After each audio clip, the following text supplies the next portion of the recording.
Ceará Global 2020, o futuro em 360 graus.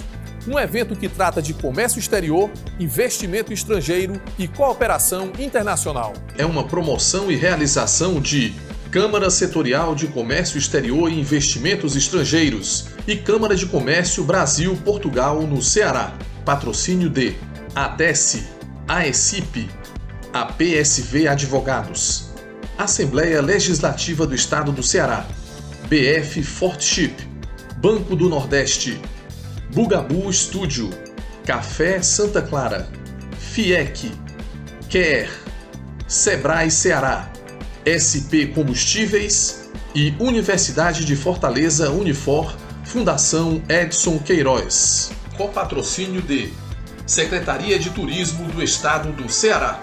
Apoio de Casa Azul Ventures, Elephant Coworking, Federação das Câmaras de Comércio Exterior, Instituto Brasil-África, Junta Comercial do Ceará, Mango Ventures, Observatório France, Trends CE, Vetor Marcas e Patentes, Winds for Future, apoio institucional de Apex Brasil, Fé Comércio Ceará e Complexo do PECEM, apoio tecnológico de Mob Telecom e Project TI, TAPE, organização de Prática Eventos e Move On.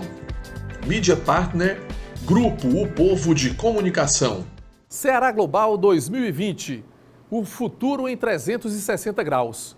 Terceiro e último dia da nossa programação e nós temos agora o painel Tributação e Incentivos Fiscais, o que o investidor pode esperar no Ceará.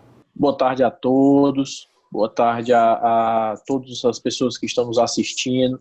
É uma satisfação estar mediando esse debate. Eu me chamo Lucas Cavalcante, sou advogado, tributarista no APSV Advogados. Também sou mestrando em Direito Tributário pela Universidade Federal do Ceará, uma pesquisa voltada para algumas medidas de tributação que visem atenuar a relação tributária contribuinte-fisco. E hoje estou aqui com o Dr. Sérgio Mello, uma importante referência aqui no nosso estado no âmbito do direito tributário e da tributação, que vai trazer algumas ideias. E também estou com o Carlos Oliveira, um conhecido prático da vivência tributária também, mestre, e que tem algo a contribuir, tem muito a contribuir com esse debate. Sem mais delongas, eu vou passar a palavra ao Dr. Sérgio Mello, para que traga suas ideias, depois ao Carlos Oliveira, e em seguida a gente trava um curto debate sobre as novas ideias a respeito do tema. Pode ficar à vontade, doutor Sérgio Mello. Obrigado pelo convite.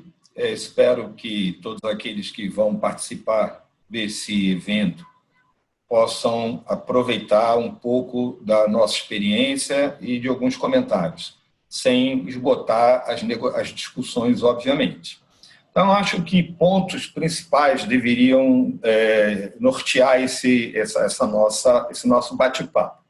Eu diria que a discussão de reforma tributária, que já vem de longa data, eu, particularmente, participei de duas de forma muito efetiva, que foi em 2003 e 2008, representando o Conselho Federal de Contabilidade, junto ao Núcleo Parlamentar de Estudos Tributários do Congresso Nacional. Tanto em 2003 como em 2008, as discussões foram acaloradas, se teve naquela oportunidade inúmeras audiências públicas para discutir com riqueza de detalhes determinadas questões, mas sempre esbarramos na questão de alguém ganha, alguém perde, quem perde não quer perder, o que ganha não quer abrir mão do ganho que está tendo, e as reformas acabaram não saindo.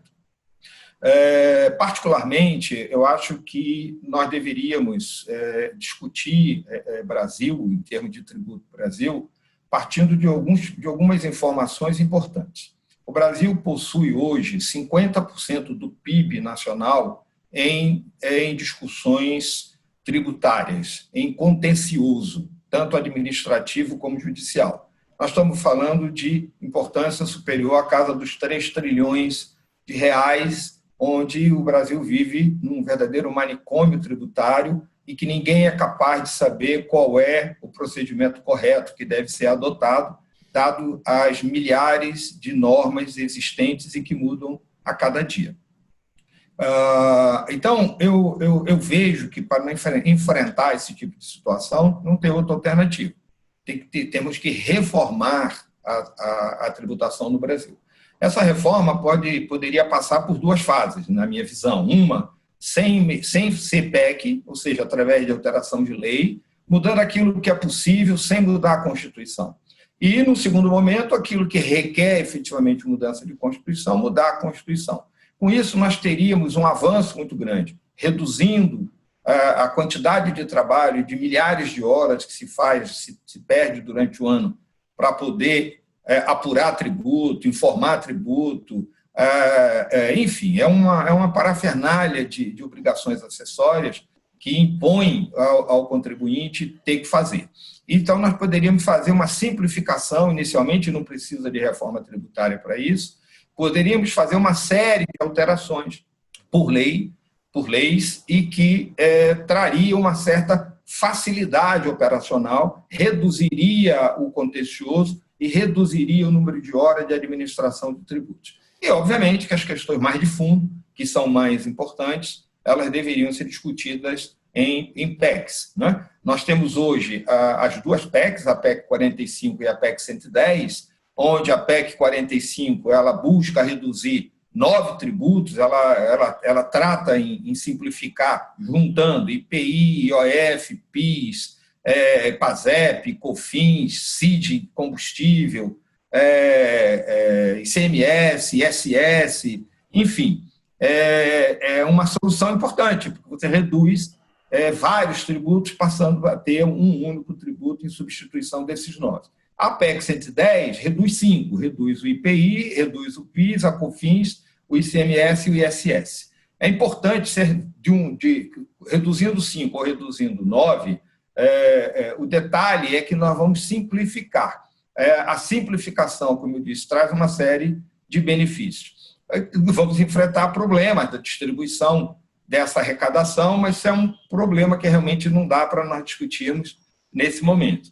Quando eu olho essa carga tributária gigantesca, olhando para internacionalização dos negócios, seja internacionalização do ponto de vista de exportação, seja internacionalização do ponto de vista de importação, seja de operações conjuntas, de joint venture, de operações onde empresas nacionais e estrangeiras vão desenvolver determinadas operações, aí o problema é muito maior, porque a legislação vai depender de que estado você está, de que forma você vai fazer essa importação. Muito embora os tributos federais, né, o imposto de importação, o imposto de PIS e COFINS na importação sejam federais, mas aí você tem o ICMS estadual. Então, para não discutir essas questões operacionais, o que eu gostaria de trazer, nesse primeiro momento falando de tributos federais, é que nós temos uma enorme quantidade de tributos para serem administrados e é um grande desafio a gente conseguir superar essas dificuldades e isso afasta negócio. Então, isso inibe operações internacionais no Brasil, inibe operações de exportação, inibe operações conjuntas entre empresas brasileiras e empresas estrangeiras para desenvolver um determinado empreendimento. Então, o tributo é um grande calo na economia brasileira e que nós precisamos destravar esse grande problema que chama-se tributo no Brasil, principalmente quando a gente fala em internacionalização. Com relação às vantagens, aos benefícios, elas existem. As empresas brasileiras localizadas no norte ou no nordeste do Brasil, elas têm um incentivo federal, que é a redução do imposto de renda e o adicional em 75% e mais o reinvestimento, ou seja, aquele 25% que sobra para pagar, já que reduziu 75%, sobre esse 25%, você ainda tem direito de reduzir mais 30% de 25% para reinvestimento no seu próprio projeto. Isso tem uma regra própria que qualquer um pode obter através do site da SUDENE. Localmente falando, considerando tributos do Estado, né? Então, nós temos diversos incentivos no Estado do Ceará. O incentivo mais comum, o incentivo mais utilizado é o FDI, que é o utilizado pelas indústrias. Mas também o comércio pode utilizar através do PCDM, que são as importações com suspensão, ou seja, com diferimento, e na saída só tributar com uma base reduzida, ou seja, podendo ter até 75% de redução daquelas vendas para fora do Estado que ocorrerem através desse programa do PCDM, que também é um outro incentivo fiscal que pode ser concedido. Existem outros incentivos no Estado, como o PROAD, que também permite que em determinado tipo de segmento, determinado tipo de empresa, podem obter, como o PIR, que são para energias renováveis, etc. Então, são muitos os incentivos que certamente estimulam empresas que estão fora do Estado a vir para cá e estimulam empresas locais a se desenvolverem, a crescerem, a modernizar-se e, a partir daí, também obter esses incentivos fiscais estaduais, o que é extremamente relevante e é uma das razões de terem muitas empresas vindo para o Estado do Ceará, atraídas por esses incentivos fiscais. Uma coisa que é pública e notória, que qualquer que seja a reforma tributária que venha a passar, não importa qual seja ela, nós vamos enfrentar um problema dos incentivos fiscais locais, ou seja para qualquer estado do Brasil, seja Norte, Nordeste, Centro-Oeste, Sul, Sudeste, pouco importa, nós vamos ter grandes problemas com os incentivos fiscais, porque mudando o ICMS, não tendo mais ICMS, a modelagem da tributação vai ser diferente e nós vamos ter que nos reinventar em relação ao incentivo fiscal. Acho que nós poderíamos mudar o incentivo fiscal para, em vez de incentivo fiscal, um incentivo econômico, que seria diferente, seria colocado de forma diferente, de preferência, inclusive, através de investimento direto, não sob uma tutela total do Estado, mas sob um programa de desenvolvimento de investimentos com recursos de terceiros, recursos privados e com recursos, inclusive, de agências internacionais, como o IFC, que é o braço financeiro do Banco Mundial. Então, nós poderíamos ter uma nova modelagem de incentivos fiscais, de atração de investimento, não apenas como o modelo atual, porque esse modelo atual está fadado a desaparecer por conta da mudança da lei que certamente virá com alguma reforma tributária. Seja qual for a reforma, nós vamos ter problemas com os incentivos fiscais e é quase que impossível nós termos uma ruptura de concessão de incentivo em regiões menos favorecidas como nós que estamos aqui no Nordeste. Então, há que se ter uma criatividade muito grande para trocar incentivo fiscal tão logo ele acabe por incentivos econômicos. Os incentivos econômicos podem ser, inclusive, investimentos diretos, através de um fundo de investimento em participação, onde a ADESE pode ser um grande investidor um grande sócio desse fundo de investimento em participação, até porque a legislação que criou a ADESE permite que a ADESE participe de fundo, permite que a ADESE participe diretamente em empresa.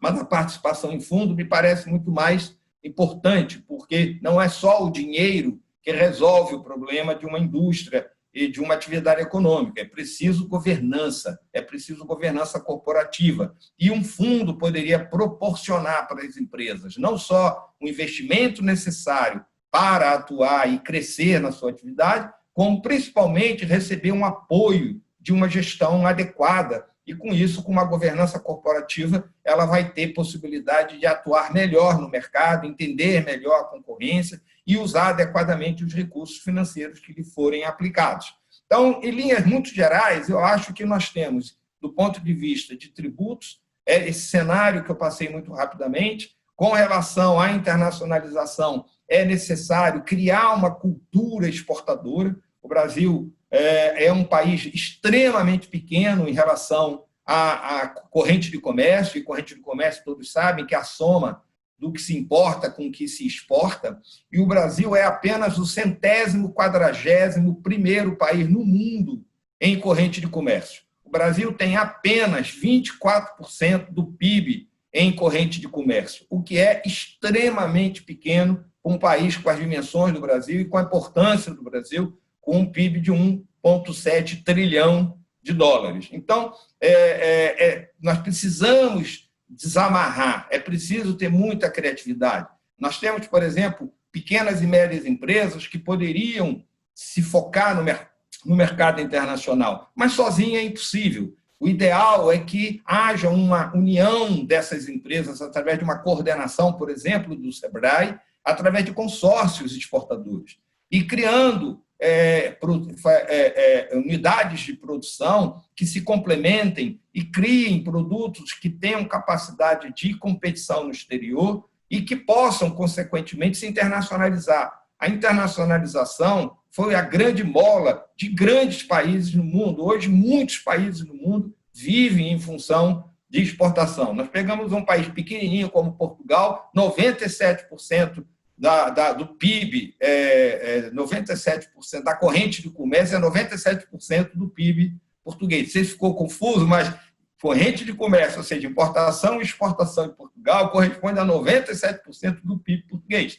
Então, é extremamente importante que isso ocorra, mas temos muitas amarras para ultrapassar. Não é? No Brasil, você só tem direitos a incentivos na saída, ou seja, não ser tributado na saída, do último que exporta. Mas aquele que vende matéria-prima, que vende material de embalagem, que vende outros insumos de produção para a empresa que vai produzir e exportar, ela é tributada em condições normais, quando ela poderia ser tributada, como é no resto do mundo evoluído, que esses produtos já têm um preço menor porque são desonerados da tributação. Então, isso intensifica a vontade, aumenta a vontade das empresas e das pessoas entrarem no mercado internacional. Então, é preciso facilidade e não, como ocorre no Brasil, óbices de todos os lados. Sem falar em tributo propriamente dito, que já falamos, mas todo o resto é muito difícil você ultrapassar as barreiras burocráticas que o país tem. Então,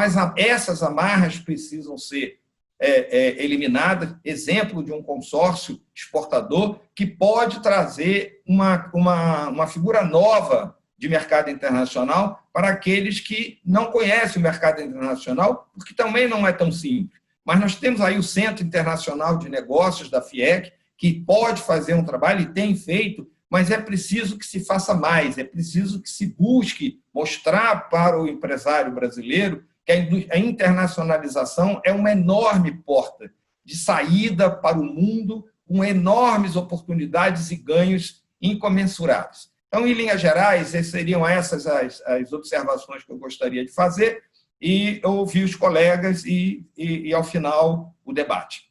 Eu sou Carlos Oliveira, como já apresentado pelo Dr. Lucas, sou sócio da Abax Auditoria e Consultoria, empresa que atua aqui no Norte e Nordeste, na área tributária. E, primeiro, agradecer o convite que me foi feito através do Ceará Global, os organizadores, por participar desse importante evento já no calendário cearense. Então, agradecer a honra de participar. Parabenizar também o Dr. Sérgio Mello, renomado tributarista do nosso estado, pela brilhante apresentação. Falou tudo, inclusive ficou sobrando pouco, digamos assim, de tão amplo que foi a sua apresentação. Parabéns, Dr. Sérgio Mello, não poderia ser diferente. E começando, então, como já foi dito, a gente vive realmente num cenário de muita complexidade tributária. O Dr. Sérgio mencionou bem isso e, de fato, a gente vive um cenário aí de mais de 760 mil normas fiscais. A gente está falando de uma complexidade, de um volume, de uma extensão sem igual no mundo em termos de tributo. Como diria Tom Jobim, o Brasil não é para iniciantes, uma famosa frase dele, e, de fato, na área tributária, é isso mesmo. O Brasil, na área tributária, não é para iniciantes, é muito complexo e muito vasto, o que acarreta aí uma necessidade de você ter não só uma equipe muito boa, com tributaristas, com planejamento tributário, com toda uma equipe que tanto faça compliance, quanto faça proposição de planejamento tributário dentro da sua organização, como também de auditoria e assessoria e advogados fazendo esse suporte. E esse é o nosso cenário Brasil. Isso faz parte, inclusive, do custo Brasil. E, bom, mas tributo é isso, né? Existe uma frase conhecida, né, que fala que nada é mais certo no mundo do que a morte e os impostos, né?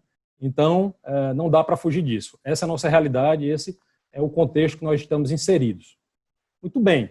Bom, o tema, né, que foi colocado, a gente pode seguir algumas vertentes. A gente pode seguir a vertente jurídica, que seria fazer todo um debate aqui do ponto de vista dos incentivos fiscais e de toda a insegurança jurídica que traz em face à guerra fiscal, que é um tema muito em voga hoje, que tem discussão no Supremo Tribunal Federal em torno disso, da guerra fiscal, da guerra dos portos, desse ambiente de cada estado trazer para si um incentivo e assim tentar atrair, né, um investimento, e isso gera uma segurança e também gera um grande debate jurídico, mas não será esse o foco, né, porque senão vai ficar uma conversa muito jurídica. Também poderíamos seguir o contexto mais político-econômico e falar do que a desoneração, do que os incentivos e os incentivos fiscais trazem em torno de desoneração, de perda de arrecadação para a União, para os cofres públicos, e, portanto, essa conta, né, desoneração versus incentivo, ao mesmo tempo que ampliar a base para que todos fossem tributados, do ponto de vista econômico e político, qual é o mais vantajoso, o que é o ideal? Então, essa é outra discussão que entra mais no espírito político, filosófico da tributação, e também não será percorrido aqui, embora muito interessante de se discutir. Bom, então, o que é que eu vou trazer para o enfoque aqui, nesse pouco tempo que nos tem? Eu vou tentar aprofundar um pouco mais a prática dos incentivos fiscais, para aquele que nos escuta, nos vê, ou seja, que ele pensa, bom, eu vou para o Brasil, vou investir, ou quero ampliar, o que é que eu vou me deparar? Isso, inclusive, é uma pergunta que a gente se depara muito com o investidor externo, estrangeiro, né? Quando vem e nos pergunta como é que é o tributo no Brasil.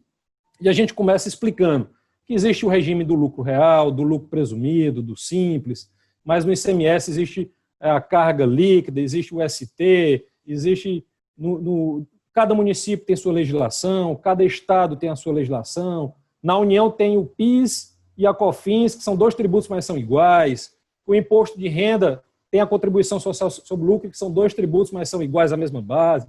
Então, isso realmente gera uma confusão muito grande, né, para o investidor, essa sopa de letras e de tributos, e como foi dito, né, se tornou um manicômio tributário, inclusive recentemente pelo ministro Paulo Guedes, que também falou sobre isso, né? Então, a gente se depara numa situação de explicar e trazer o investidor nesse contexto. E aí, entrando já no incentivo fiscal, já que na área tributária já foi bem colocado pelo Sérgio, a gente tem o seguinte: os incentivos fiscais, a gente pode separá-los por diversas naturezas, né? A gente tem, primeiro, incentivos fiscais que são concedidos em função do regime, ou da região que a empresa vai se colocar.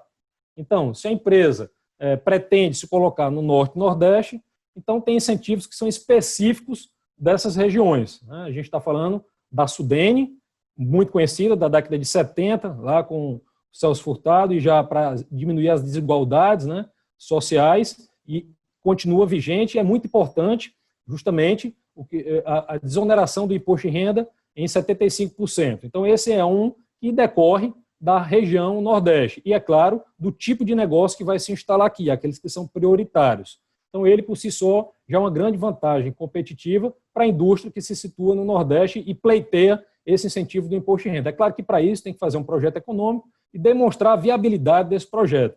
Uma vez fazendo isso, ela vai conseguir gozar desse incentivo por 10 anos ou, eventualmente, pode ir em seguida ir renovando, modernizando, ampliando, a depender da sua estrutura. Outro também, em função da região, especificamente do Nordeste, especificamente do Ceará, já foi dito pelo Dr. Sérgio, né, que é o FDI Provin.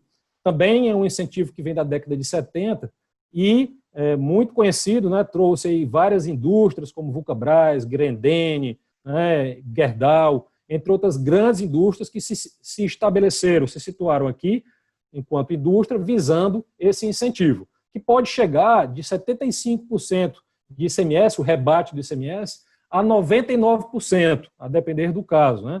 Então, vocês vejam que esse é um incentivo muito relevante, na medida que desonera o ICMS na saída em um percentual de 75% a 99% do ICMS devido.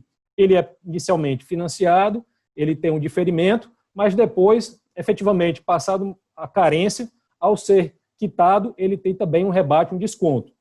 Isso faz com que a carga final, líquida, efetiva do ICMS seja reduzida em 56%, a depender do tipo de regime, efetivamente vai trazer um bom resultado, não só tributário, como econômico. Por quê? Porque o tributário representa deixar de recolher ICMS efetivamente. Então, a empresa passa a recolher menos ICMS. Por outro lado, na medida em que isso se converte em uma subvenção, né, a parcela do ICMS que ela deixa de existir tem uma natureza, uma característica de uma subvenção para investimento, isso também ela ingressa na contabilidade da empresa, nos seus balanços, demonstrações contábeis, como uma receita contábil.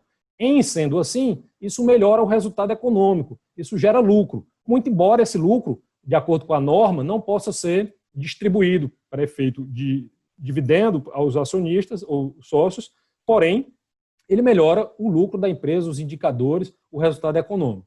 Então, isso também é um ponto muito importante a ser frisado em relação ao FDI-Provim, na medida em que ele traz um efeito econômico do ICMS, caixa, traz um efeito contábil na medida que repercute no lucro da empresa, e ainda assim, um outro aspecto é que ele também não é base de cálculo, né? Esse incentivo do ICMS ele não é base, ele não deve ser tributado pelos outros tributos federais, como Imposto de Renda, CSL, PIS e COFINS. Ou seja, a parcela do ICMS que deixa de ser tributada e vira incentivo, ele não deve ser tributado pelos tributos federais a serem recolhidos para a União.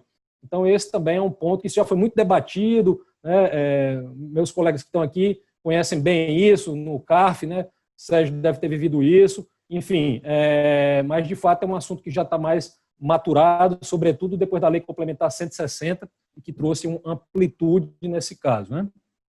Então, nós temos o FDI-Provim, como já falei, a SUDENE, mais recentemente, nós temos a ZPE, um outro incentivo local, que é a Zona de Processamento de Exportação. Esse também, sem sombra de dúvidas, é uma zona, né, um local que permite que as indústrias, essas eminentemente exportadoras, consigam se instalar e ter total desoneração de carga tributária, né, federal e ICMS, porque já é também desonerada a exportação de ICMS, de modo muito interessante.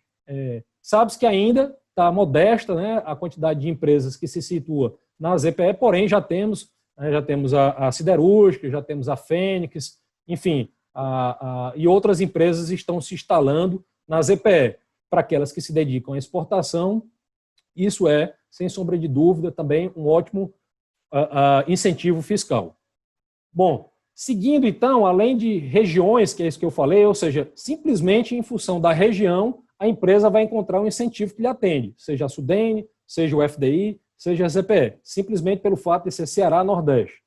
Mas nós temos também outros incentivos que estão ligados ao setor, à atividade, ao produto que a empresa tem, né? Então, você vê que nossos incentivos, que são o incentivo nada mais é do que ou uma isenção, deixar de pagar tributo, ou uma redução, você tem uma redução do tributo, ou uma compensação, você ganha um crédito para compensar com outro tributo. Então, o incentivo nada mais é do que isentar, reduzir ou obter um crédito para depois você usar com outro tributo devido. Muito bem. Em relação a setores, atividades ou produtos, nós temos também incentivos específicos. Então, por exemplo, quem for da área de construção, incorporação, nós temos aqui diversos investimentos portugueses, espanhóis, né, italianos, que vieram para empreender na área da incorporação, da construção. Então, nós temos, por exemplo, o RET, que é o Regime Especial de Tributação. O Regime Especial de Tributação permite uma alíquota de 4% sobre o tributo, sobre todo o faturamento ou receita bruta da empresa, né? Isso aí, sem sombra de dúvida, também é um bom incentivo para aqueles que afetam o patrimônio e podem gozar desse incentivo. Quem vai para Minha Casa Minha Vida pode chegar a 1%. Então, é uma carga muito reduzida frente à carga tributária geral global das demais empresas. Temos também na tecnologia da informação a desoneração da folha, que está sendo muito discutida, se vai acabar, se não vai, o quanto isso representa para os cofres da União, qual a contrapartida disso. Então, a desoneração da folha foi algo que já teve maior no passado e que foi diminuindo, mas ainda existe para alguns setores. Então, também é um incentivo interessante. No agronegócio, também temos diversos. Né? No agronegócios, além daqueles que eu já mencionei, que é o próprio FDI, a Sudene, você também pode ter a folha de pagamento sobre faturamento, o prejuízo fiscal ele pode ser compensado de forma integral. Então, ali no agronegócio, nós também, além dos produtos em si, que são quase todos isentos ou desonerados na sua venda. Então, o agronegócio também conta com vários incentivos. Se a gente vai aqui para o setor atacadista, se a gente vai para o setor importador, né, como já foi dito, PCDM, e também nós temos redução de base de cálculo para a cesta básica e outros produtos. Nós temos o carga líquida para os atacadistas, e também gera uma redução da carga tributária. Enfim, se observa que para cada setor é importante ter um olhar, colocar uma lupa para saber se aquele setor, além de estar na região, também ele poderá ter algum incentivo fiscal específico para ele, como é o caso dos atacadistas, dos alimentos, agronegócio, transportadoras com crédito presumido. É de se olhar a atividade, como eu disse, e o produto, porque cada produto com seu NCM tem lá o seu DNA de tributação. E ao olhar esse produto, pode-se verificar que ele tem em si, por si só, uma desoneração, uma isenção, uma redução de base, como é o caso dos produtos da cesta básica. Bom, então, além da região e da atividade, nós temos também o porte da empresa, ou seja, em função do seu faturamento, do seu porte, ela também pode ter incentivos. Por exemplo, o Simples é um incentivo que se diz foi a reforma tributária que deu certo no passado, né? Porque lá na época do secretário Everardo Maciel, que falava muito isso, são 8 tributos unificados em um. Então, é uma forma de estar, embora hoje não esteja tão simples, face todas as tabelas que tem, mas ainda assim também é um regime e simplifica a tributação. O lucro presumido, para aqueles que estão eventualmente com faturamento até 78 milhões, também é uma forma simplificada de se tributar. Então, a gente está falando aí simplesmente em razão do seu porte, do seu tamanho, do seu faturamento.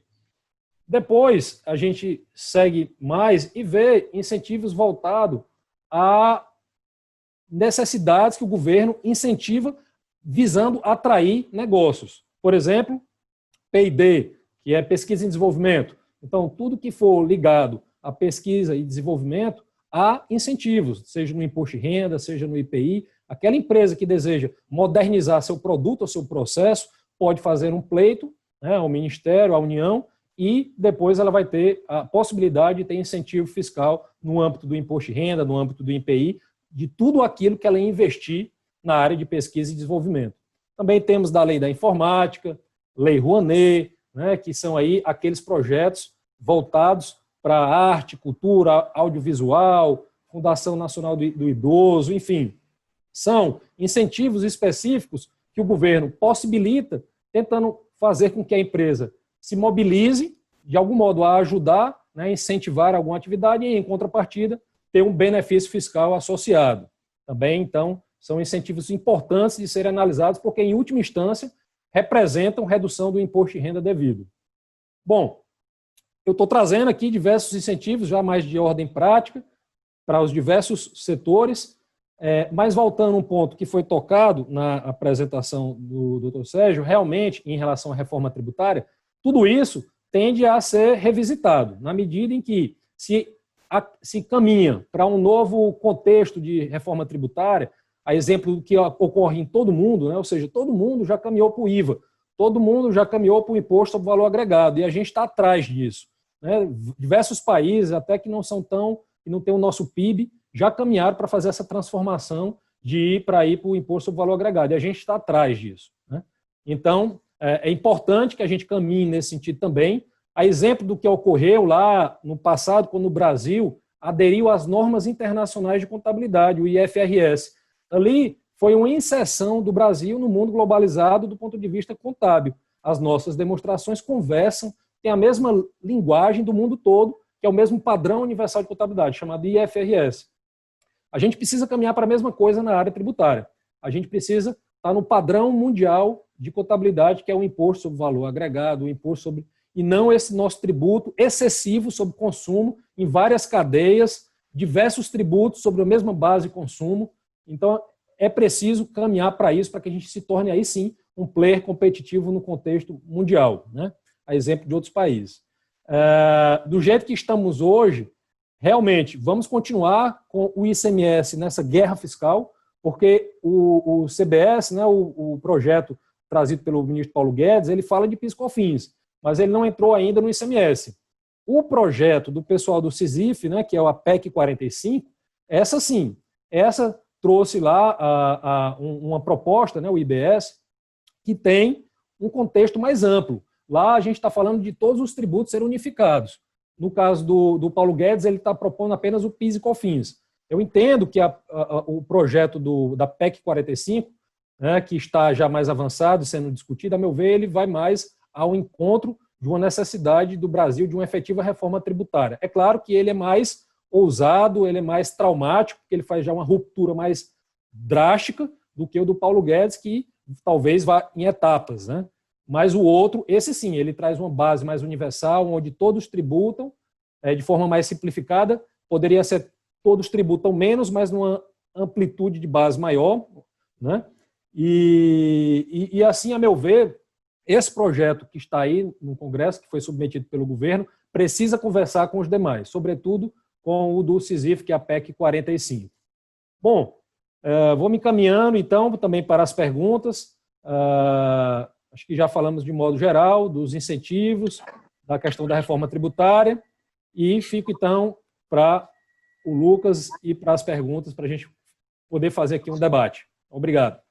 Ótimas pontuações.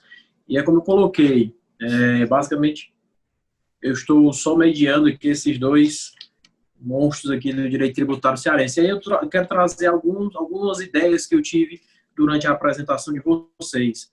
A gente sabe que a questão dos benefícios fiscais sempre foi algo polêmico, né? Até que ponto o governo, nesse momento que mais está precisando de recursos, ele teria espaço para abrir mão de mais receita tributária, sob o ponto de vista do controle financeiro, claro, em contrapartida a geração de emprego, que, por outro lado, teria esse espaço. A gente sabe que esse ótimo ideal é bastante difícil de se atingir, mas nesse ponto, se hoje o Brasil ele ainda tem espaço para se expandir os benefícios fiscais, seja no âmbito do Estado do Ceará, seja no âmbito federal, né? Outro ponto que eu também gostaria de trazer, ou que gostaria de ouvir vocês, era a respeito até que ponto, até o Sérgio tocou um pouco nisso, até que ponto a reforma tributária ela iria atingir esses benefícios fiscais. Porque a gente sabe que os benefícios eles são utilizados para tentar reduzir as desigualdades regionais, tentar equilibrar um pouco os estados. Então, como continuar trazendo certos investimentos para o estado do Ceará, que é um estado geograficamente privilegiado, em detrimento dele estar ali localizado em São Paulo, e como a reforma tributária poderia atingir isso, né? Algumas situações em que, na nova reforma tributária, na eventual unificação de um IVA, a gente poderia se sair disso. Outro detalhe é a questão das garantias, né? Até que ponto o investidor ele tem segurança para que esse benefício fiscal não seja retirado imediatamente, né? Essas garantias, elas têm sido respeitadas no que diz respeito a benefício fiscal, ou uma vez concedido, ele tem sido assegurado até o final do período previsto, né? Essas são algumas questões, aí vocês podem se manifestar aí sobre elas, respondendo conjuntamente. Primeiro, Sérgio. O seu questionamento foi muito importante, porque ele foi muito abrangente. Como eu fiz um comentário no início, e vocês lembram que eu disse que nós temos que mudar o foco do incentivo. O incentivo fiscal tradicional, ele precisa ser substituído por um outro tipo de incentivo que, a meu juízo, ele é muito mais eficaz. Não que não seja eficiente o atual, mas ele não tem a mesma eficácia que teria se fossem incentivos econômicos. O incentivo econômico, ele é permanente, ele não tem prazo, e ele não depende da reforma tributária, ele não depende do tributo. São ações que os governos tanto municipais, estaduais ou o governo federal, podem permitir que, inclusive, regiões menos favorecidas, ou seja, que são regiões cuja renda per capita dessa região é muito menor, através de instrumentos. Exemplo, uma formação profissional muito mais adequada, uma atração de investimento, de empresas para receber investimentos, porque há uma diferença muito grande entre o incentivo fiscal e o investimento. O incentivo fiscal, a empresa tem que vir, se instalar, produzir, para, a partir da venda, que ela emite a nota fiscal de venda, e aí tem o ICMS, aí ela vai obter o incentivo. Ou seja, um incentivo só é produzido a partir do momento que a empresa está instalada, que já fez todos os investimentos necessários, e muitas empresas não têm capacidade ou de recurso próprio, ou mesmo de garantias para obter recursos junto à rede de financiamento pública, no nosso caso aqui, muito atuante o Banco do Nordeste. Então, ela fica num tamanho muito menor do que ela poderia ser. Ou seja, o incentivo fiscal atraiu o investimento, salvo algumas exceções, se nós estivermos falando de grandes grupos nacionais, isso não é verdadeiro, mas para a grande maioria das empresas que têm incentivos fiscais, elas poderiam ser muito maiores no momento da sua implantação do que foram no início e do que são hoje, porque elas não receberam investimento, elas receberam incentivos, e o incentivo é depois do investimento, depois de maturada a operação e da venda, aí é que vem o incentivo. E o incentivo é diretamente para aquela empresa sem retorno. Ou seja, o investimento é feito naquela empresa via renúncia fiscal e é daquela empresa, não volta para o Estado. Enquanto que se nós tivermos uma política de incentivo econômico, que seria atrair empresa para alocar recursos específicos através de um fundo de investimento em participação, ou até mesmo diretamente, que eu não acho que seja o melhor desenho, mas ou diretamente até pela própria DESE, essas empresas vão nascer maiores. Essas empresas vão ter muito mais capacidade de produção e muito mais capacidade de pagamento de impostos. E o imposto é do Estado. O imposto não vai voltar para a empresa sob a forma de incentivo, vai voltar para a empresa sob a forma de incentivo econômico. Por exemplo, determinadas empresas não vêm para o estado do Ceará, para o Nordeste como um todo, porque não tem a mão de obra adequada. E por que não tem a mão de obra adequada? Porque não tem, não é? Ou seja, não há nenhum trabalho específico. O que poderia existir de incentivo? Qualquer empresa do planeta, não é do Brasil, do planeta, que queira vir para cá, diga o que precisa para vir para cá. E o Estado vai prover tudo, seja Estado do ponto de vista Estado Ceará ou Estado União. Vai prover para aquela empresa o que ela necessitar. Ela vem com investimento, o que precisa? Precisa de uma escola que ensine chinês, porque tem uma empresa chinesa que vem para cá, que não vem porque não tem onde aprender chinês. Tem que ter uma escola para ensinar chinês para esse chinesinho.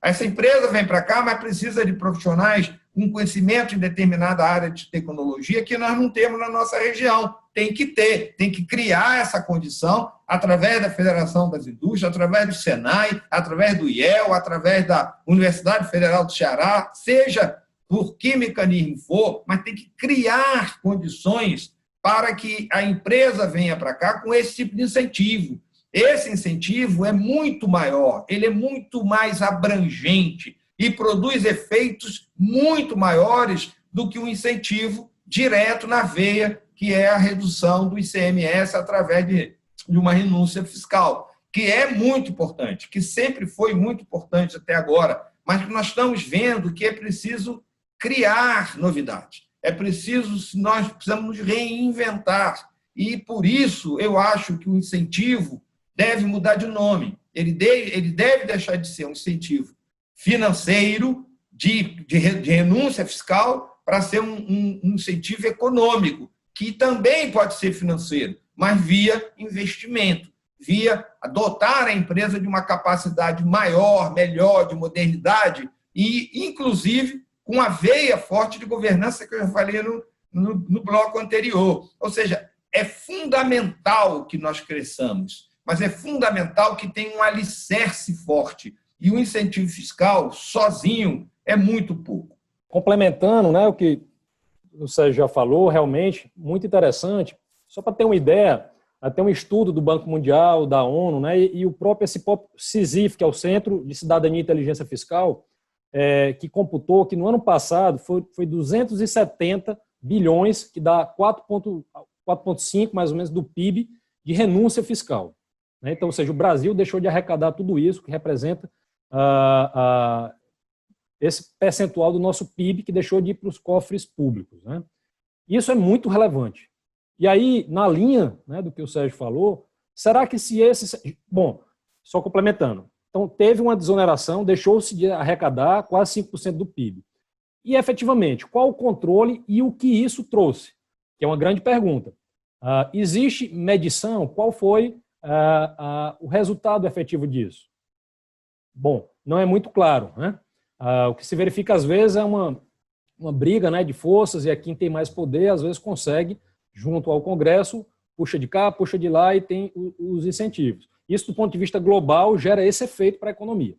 Se efetivamente a gente tivesse esse recurso, né, à disposição em outra ordem, ou seja, se a gente não atuasse na desoneração, mas tivesse uma carga menor para todos, com a menor possibilidade de desoneração e, portanto, maior arrecadação e maior distribuição através desse fundo, né, que foi mencionado pelo Sérgio, que eu compactuo. Eu também acredito que seria uma excelente linha de atuação, ou seja, ampliar a base, reduzindo a carga, simplificando e fazendo com que esses recursos fossem destinados de uma outra forma, até mesmo conceder crédito, conceder recurso é mais efetivo do que deixar de tributar em última instância. Esses são alguns estudos, né, do Banco Mundial, da ONU, geraram essa conclusão. E a reforma tributária da PEC 45, ela caminha assim. Ela é baseada na ruptura de incentivos. Lá não tem mais incentivo, espaço para incentivo. Na PEC 45 está assim. Já nessa nova do Paulo Guedes, ele não enfrentou ainda essa questão, porque sabe-se, é um grande vespeiro, né? Então, na hora que entrar nessa discussão, vai comprar briga, né, com muita gente e é muito polêmico. Então, eu acho que nesse caso ele está indo aos poucos, nessa reforma tributária que está sendo fatiada, vamos ver como é que vai se deparar com isso. Tá certo, Lucas? Em relação à sua pergunta, então a reforma tributária, a meu ver, ainda não enfrentou. A PEC 45, sim. Essa já está lá previsto, que a lógica é diminuir os incentivos, diminuir, né, essa prática e aumentar a base. Isso é até uma demanda da própria OCDE, né, que o Brasil já vem aspirando há um tempo. Minha pesquisa ela trata um pouco disso, que eu busco meios de combater, da minha pesquisa do mestrado, meios de combater a litigiosidade tributária. E é justamente o que mais me incomoda na nossa pesquisa lá na UFC, é justamente o que foi muito falado aqui, essa bagunça legislativa, essa falta de segurança, essa profusão normativa. Enfim, senhores, eu acho que a gente se encaminhou para as considerações finais. Eu vou deixar 1 minuto para cada um.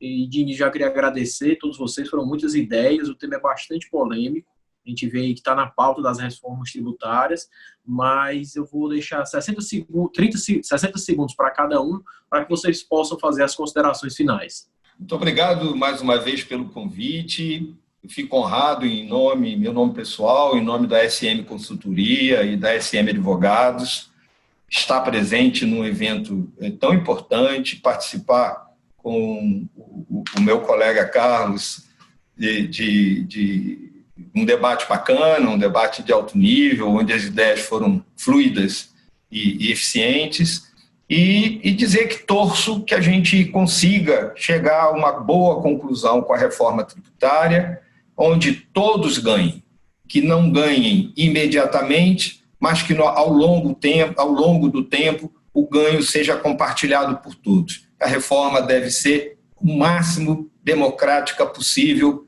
É um sonho que eu espero, ainda em vida, vir. Reiterar também os agradecimentos a toda a equipe, né, a organização do Ceará Global, aos meus colegas aqui, ao excelente debate, a possibilidade de aprender mais uma vez com vocês, muito rico. E também espero e desejo que a gente caminhe para uma justiça fiscal né, que a gente possa efetivamente deixar de ser esse manicômio que se conhece na área tributária e passe a ser algo mais saudável, né, que a gente consiga atrair efetivamente negócios e investidores que se sintam atraídos pelo ambiente de segurança jurídica, que possam fazer negócio e não tenham que se preocupar tanto, né, demasiadamente com atender simplesmente as obrigações acessórias, os tributos, e às vezes se esqueçam até do negócio principal, que é prosperar e fazer negócio. Então, também desejo, espero e acredito que estamos caminhando para isso. Pelo menos estamos agora com um bom debate, com projetos sendo pautados, e dessa vez, né, há muito tempo se fala em reforma tributária, mas dessa vez estou esperançoso que a gente caminhe para algum desfecho positivo. Feitas essas considerações, a gente encerra esse painel com boas ideias, com boas propostas, e agradecer mais uma vez a todos. Obrigado, pessoal.